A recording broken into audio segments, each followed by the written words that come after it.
the West Side. This is The Greg Show, starring Gregory Struss. I'm Scotty-Joe, inviting you to stay tuned for the next 30 minutes because you'll meet up-and-coming life coach David Beck and hear ways in which to improve your life, plus many other surprises. And now, ladies and gentlemen, the man who is made for the shindig, Mr. Gregory Struss. Yay!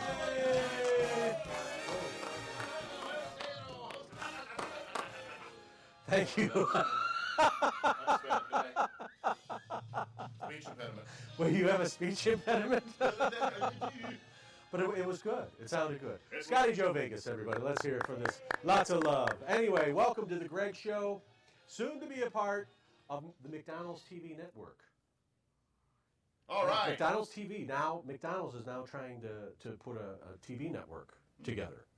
And if I'm lucky, I'll be able to moderate a debate between Mayor Bloomberg and Mayor McCheese on the soda ban issue. So, did you know that New York is the first city to ban large soda servings? And people from tuning in to the new Katie Couric talk show. Thank you. I did not know that, as Johnny used to say. I did not know that. I did not know that. Weird. Yeah. All right, yes, McDonald's TV is heavy on the movie rotation. You know which one they're playing? Grease. Hello again, everybody. Thank you. But I like the newest show. I really like the newest show that they're going to be coming out with, CSI Hamburglar. You okay? You drinking the same stuff I am? CSI Hamburglar. Yes, Mick D TV. Mick D TV. The Irish are suing. Hello. Hello. Okay, it's a little fast, you know what I mean? A little fast.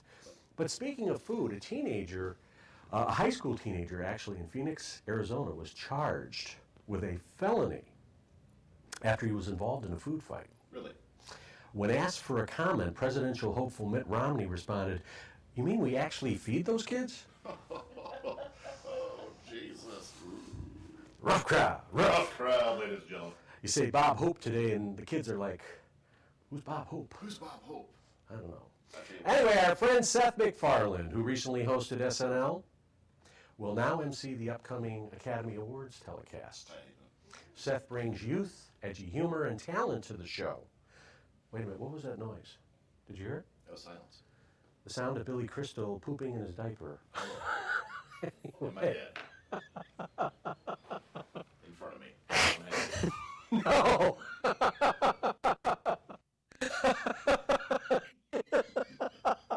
It's true. We'll talk a little bit more about that in a bit. Is it cloth or depends? He prefers the sword buck, not cloth. No, you said you had a song. Is this in regard to the poop? Not right now. This is for future shows. I'm going to be singing some medleys to you, and just some stuff I picked up. So we're down here. We're at the big Comcast Network studio, by the way. The hub of entertainment. The hub of entertainment, but we're not sure if it's tonight. And I'm walking out of the room. You're singing down the hallway. Are you sincere? Because Andy Williams died.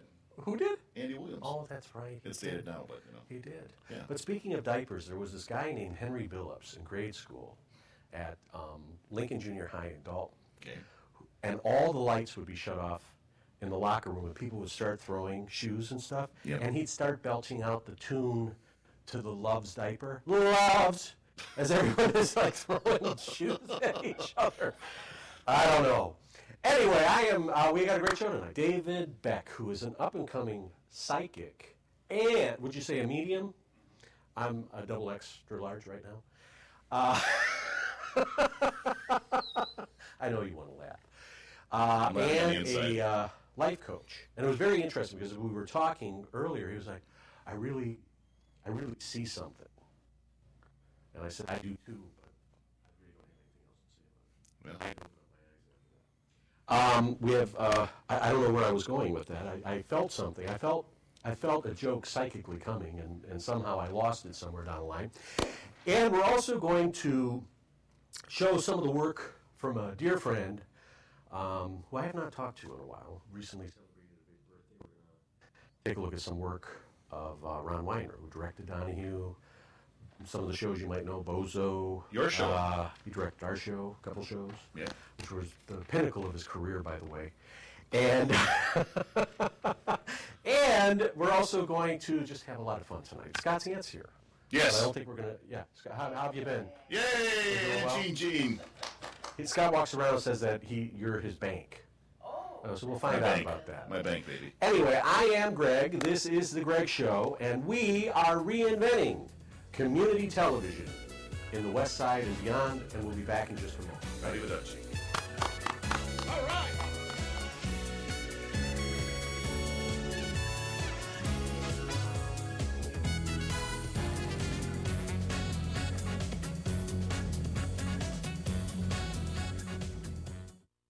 Let's go. Hi, Katie. How you doing? Hi, Jimmy. How you doing? Yes. So the dog is still with us. Last few times you've the last few times you've joined us, we seem to have the same problem. Okay, wearing that, you're teasing me with your dress too. Every time you come on, we always have a problem with the microphone. I don't know. There. Okay, Didn't I very make it well. simple Let's this give her a time? hand. She All got it right. right. The pressure. He is such a ham. I'm telling you, eating. Oh my! Who's feeding my dog? Okay, sorry, Greg. I think he might be eating part of the set, but in any case, I really do. I didn't give him anything. I don't know. It does the body good. Remember that. Okay. I'm holding you What were you responsible for his saying? medical bills. No, really, the whole thing is it's those people who are most consistent. He's just, they always say kids and animals, man, always steal the show. I don't know why we're here. I think we should leave. Tudor has a skin problem, okay? Show off. Since we've last seen you, okay, the dog has developed dermatitis, which is why he looks like this. He's had Valium twice a day. Does not make him more relaxed. It just makes him hungry. And he walks around like this all the time. Okay. So how do you...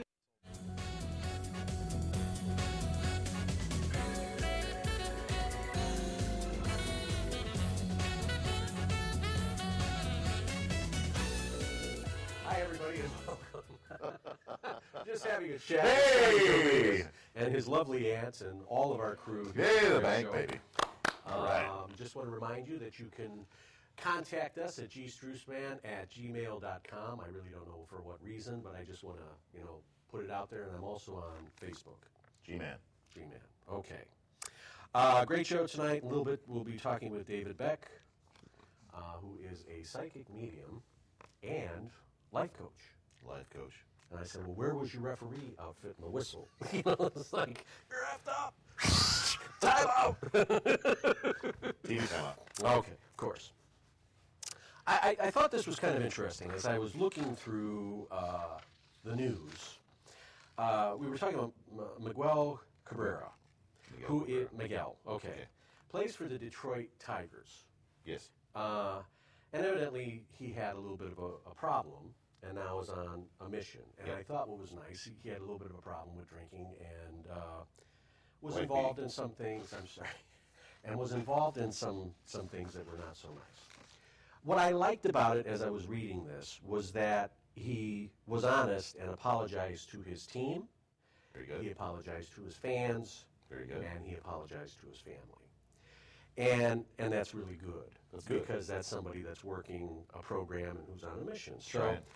I was really touched because the Detroit is doing real well, I guess, in playoffs and such. And so they had this big party, as they always do, with all the champagne and stuff. And, the team players decided, okay, we'll do the non-alcohol type champagne and stuff. Very good. So he still sat out. He went, had his time out, came back in. Now, what people don't understand is that, it's like people that say, I'm not drinking today. When people say I'm not drinking today, because we live in such a drink-centric society, it's like socially it's acceptable to drink, but there's also, for some people, social things that are not so good, such as drinking and driving, domestic abuse, things like that. So for some people, we're not able to have a drink today for various reasons, whatever. So I thought it was really nice, compelling, uplifting that someone like Miguel, who is... Because the heat was really on him. The heat was really on him, and I wasn't aware until I started looking through this, that, you know, here's somebody who makes good money. Good money. High profile. High profile. And he decided to do the right thing. You know, and in recovery, a lot of people talk about doing the next right thing. Yeah. He did the right thing. He went out, he apologized for what he did, and he's staying true to himself. And hopefully people will respect the fact that Miguel and a lot of people like him are not drinking today. Because there's no such thing when you get to a certain point in your life of, you know, doing responsible drinking. Maybe he'll come on your show once he watches, and I'd welcome him. Maybe he'd take my job. So, Miguel, if you are watching, you always have an invitation here. There's a spot with Scotty-Joe Vegas, Miguel. And congratulations on your sobriety. You're working a good program. All right. It's tough to talk about the enemy, but they need to be talked about. Right? Right. Right. Now, some real outrageous comments that I've heard recently. Okay, it's like the budget on the set. There's a reason why, you know, and a budget on the show. Okay. Well, you know, when you were in Michigan, you had a big set and everything else. Okay. And in Michigan, it was a different story. We had a leftover set that we had built and moved it, and, you know, I was kind of obsessive-compulsive, had to move the place several different times. It was like the size of a Danley garage. Danley garage. Door. Yeah. So someone, you know, sends on the Facebook, well, looks like your budget got... This is why it's community television, kids. We're doing community television. We don't have a big budget. We are? Yeah. We're coming in, you know, not smoking the joint anymore. Not smoking the wee and all that stuff. I understand. We're just doing a show. That's it. It's a little show. You know. It's okay to be itty bitty. Yeah. That's what the guy said in that music song. Right. And was it the one you were singing earlier? and you know, it's like somebody told me, it's like poco poquito in Spanish. It's little by little. So each week we're doing something little by little. Yes, my friend. And you know, and that's what it's about. It's little by little. Little by little. And so, like, one of my dear teachers, and we were talking about teachers last week. This was somebody who I had in college years ago, and she's like, get together for lunch, and she's like, you know, it's so good to see you, but, you know, if you want to do TV, you really got to lose weight. I'm like, well, there's the pick-me-upper. It's like I've done so much work and doing the things that I need to do in my life, but yet it's like, you're not good enough to be on TV. You're too fat. I like the visit to the doctor, and she kept telling me 3 times, you know, you really could benefit from a exercise program. And I was like, what are you doing later? And it was inappropriate. And there was like a silence of doing that. I don't know what my point is, but it's just like, you know, life is a process. And we're always hopefully improving, trying to do the right things in our life, and yet there's always somebody out there that can pick something up. Like all of you were making fun of me earlier because I was drooling. It may be all this diaper talk. Now I'm getting into the from one of your relatives in a past life that, you know, fall's coming and you're trying to put on your husk to go fight. Maybe it's one of your people from the past trying to, you know, it's inbred. It's your what do they call it? The horses got it. What do they call it? What is it? Your DNA, but they call it something else in the horses. They your call it husk. Pedigree. It's your pedigree. It's in you. There's a relative out there that he used to put it on just before wintertime. And you got to deal with it, man. I'm not a brain surgeon. I don't know. Did I have a point in all no, this? I don't know. Did it come full circle at all? All right, let's talk about a little bit more about winning. Oh. I love this man. I love this man because he was somebody who, you know, who I met probably about 20 years ago or so. We were doing the show in Chicago and decided that we wanted to do some different things, and he was kind enough to say, all right, well, I'll come and direct it. So I get a call one day from one of my people. Your peoples. At that time. And he said, you know, I met Ron Weiner, and I'm thinking to myself, Rob Reiner? Yeah. From the Meathead? The first time I heard it. Yeah. And he says, no, you don't know who Ron Weiner is? Bob was like a big fan. We were both big fans of Donahue, but Ron, he was like really big fan of Ron Weiner's. And Ron started in WGN back when WGN and all of these local stations were doing local shows. You may have heard of, what was the show? Family Classics. Yep. I think behind the door, whatever that, behind the green door, whatever was done on CBS. So Ron did a lot of these local shows in the 50s, 60s. Garfield old Goose. people here to reference that. No, I don't. You got a bunch of young bucks in the room. No, but Ron recently celebrated what I feel is an important birthday. And to honor Ron, I'd like to show something that was a presentation that was shown at the 2003 Silver Circle Award, honoring his, I don't know what he had, 40, 50 years in the television industry. I mean, he worked with Jenny Jones, he worked with Joan Rivers, and really the god of the daytime, which I hope we really are able to get here. And I think it is realistic. Do you think Phil Donahue will be coming here, David? I'm going to have to do that psychic medium thing. So anyway, here's a look at Ron Weiner, some of his work, and I think you're going to enjoy it, and we will look at it now. When we moved to Chicago, we had the same feeling we had when we started in Dayton. I remember landing at O'Hare and looking out the window at all those houses and apartment buildings in this megalopolis, and I'm saying, what if they don't like us?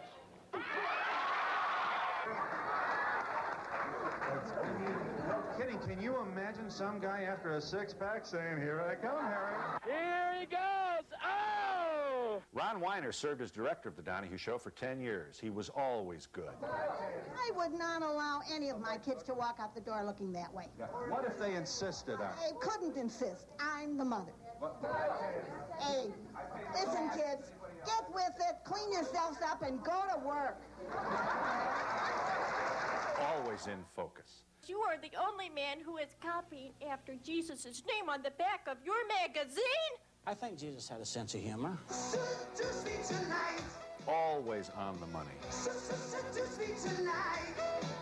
Whenever we were panicky or had a problem, we had a phrase to solve the problem, and it was "Get Ronnie." And he was always there, and he always solved it. We haven't gotten our just due. I'm tired of that. He's too prejudiced. What is he going to do for us? It's a black. Look, I worked hard and I put that money in the government. Why don't the government come in and do something for the poor people? We, the people, that's what we need. And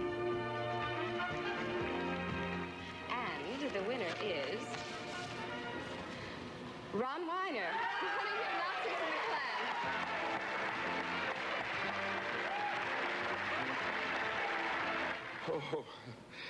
clan. I certainly would like to thank the Academy for this heart-stopping moment. Fantastic broadcasting, hey gentlemen. So Ron, wherever you are, I know he's around. I'm in touch. I will be after this, I'm sure. Love you. Hope you are able to come out and see us, and a happy belated birthday to you.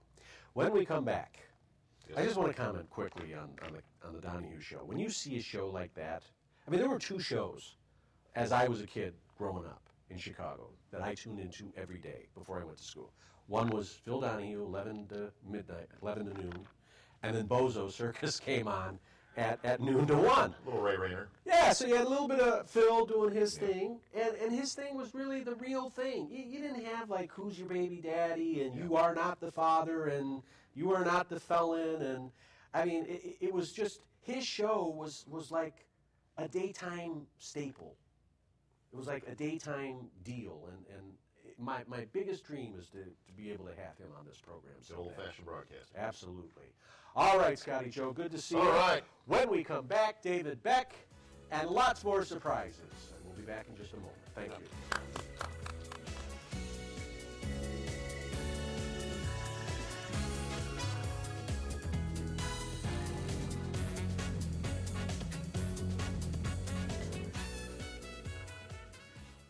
The new area code, Sammy.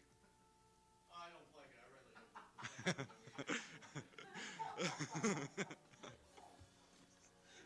And I have enough equipment in this barrel here to do an hour show for the adults or the children. Well, we don't have that kind of time today. We only have about 10 minutes. 10 minutes. What can we do? I usually do a joke when I come in, and I say, "Hi, everybody. Is everybody here? Yeah. Okay, I'll see you later." Well, see, Goodbye. the problem is they probably can't hear you because you have the music playing so loud. I don't see them jump your age. We don't have that much time in the show.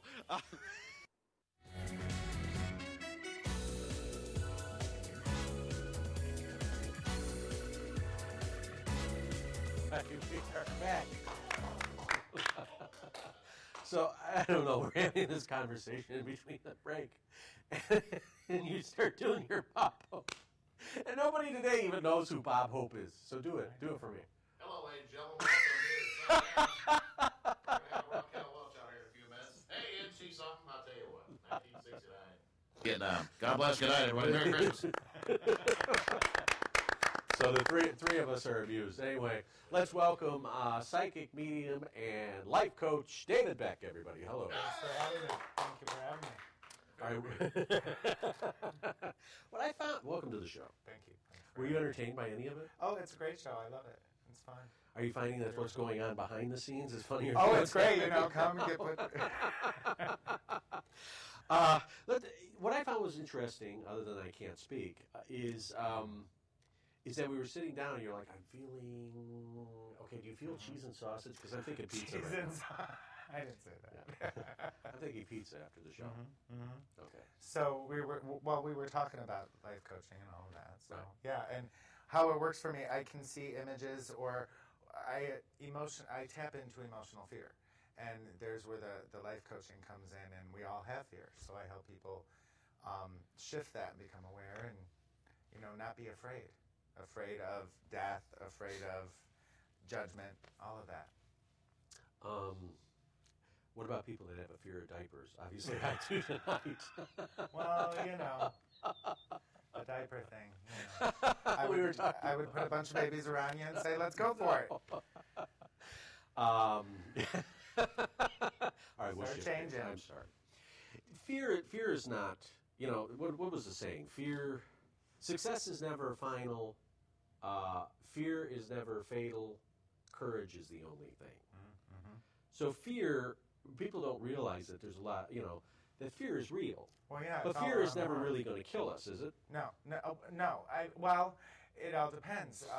If we can allow our emotions to get the best of us and be angry, definitely there's people that pick up guns and look at the world. That's what's happening right now. And with the whole end of the world hoopla, it's not ending. I miss the 80s. You know why? Because I used to pick up Guns N' Roses. Thank you. I'll be here all week. I love that. I'll be here all week. It's my schedule. So how did you get into doing this? Obviously, this is a natural gift, but how did you realize that? Well, you know what? I think I can, see it. Well, when I was younger, I was always connected to spirit. Metaphysics is on both sides of my family. My mother was an alcoholic, and so. You had one in your family too? Yeah, Wow. There's plenty in my family. But Thank you.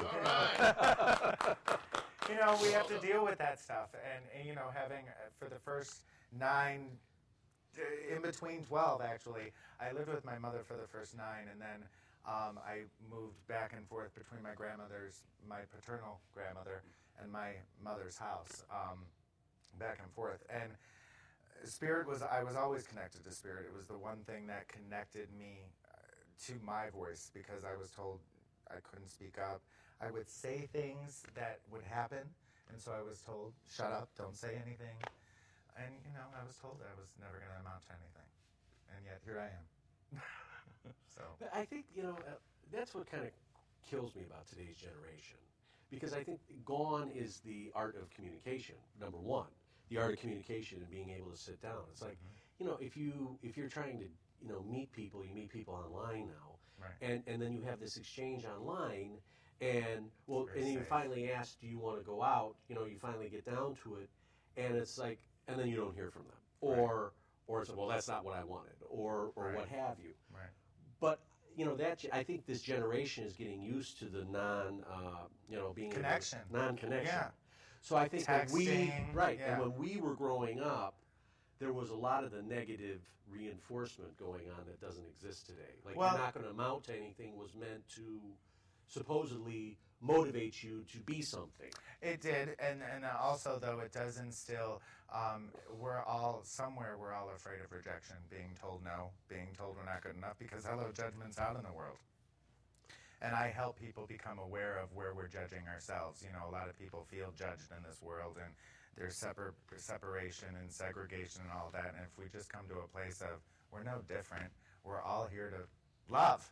We're all here to be loved. So let's just, So, yeah. I've had a life of rejection. Seriously. Yeah. And it hasn't just been in my bedroom. All right, when we come back. Wow. Now, we were talking about the Donahue thing. Like, I always wanted to meet Phil, and this is what was so weird, because back when Ron Weiner got his, that award in that award presentation, he said, Greg, why don't you come to Chicago? And I really wanted to come to Chicago, but, I was playing softball, and we had this tournament thing going on, and I was like, and now years later, I think to myself, and you know who presented the award to him was Phil.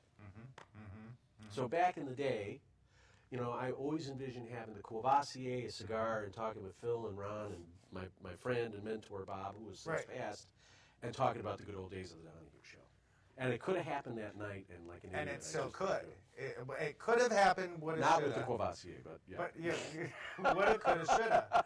But you still can. You got to be accountable to what it is. If you just let it sit, like I said, you didn't call me up. Hey, David, I had to show up and say, hey, I'm interested in your show. So if you have a dream, we got to be accountable to it.